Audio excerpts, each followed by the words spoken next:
এই কাজটা আমি করেছি একটা ভাইদের বাড়ি। এটা আমাদের পাড়ায় একটা ভাইদের বাড়ি এবং এরা অনেকটাই গরিব। তো যতটুকু পেরেছি ততটুকু কমেতে করে দেওয়ার চেষ্টা করেছি। আর কাজটা দেখো, বোরিং লাগবে না। কিভাবে কিভাবে পাইপ দিতে হয়, পাইপ দিয়ে পাইপ ফেলতে হয়, কিভাবে কিভাবে কোন জায়গায় জায়গায় ঢোকাতে হয় আর সেকের জালির ভিতরতে দিতে হয়, সেটা ভিডিও দেখলে বুঝতে পারবে। এরপরে অনেক স্টেপ আছে। আমরা ডাইস বাড়ি, ডাইস বেড়ে পাইপ ঢুকাই এবং এরপরে তোমরা দেখতে পাবে ফাইনাল ভিডিও। রাত্রিবেলা শ্যুট করেছিলাম।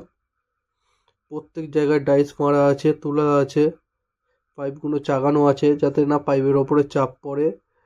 আর ভিডিও ভালো লাগলে লাইক করতে ভুলবে না। লাইকটা করে দিও আর সাবস্ক্রাইব করে দিও। ভিডিওটা কেমন লেগেছে কমেন্টে জানাতে ভুলো না। বাই বাই, দেখা হবে অন্য ভিডিওয়। টাটা।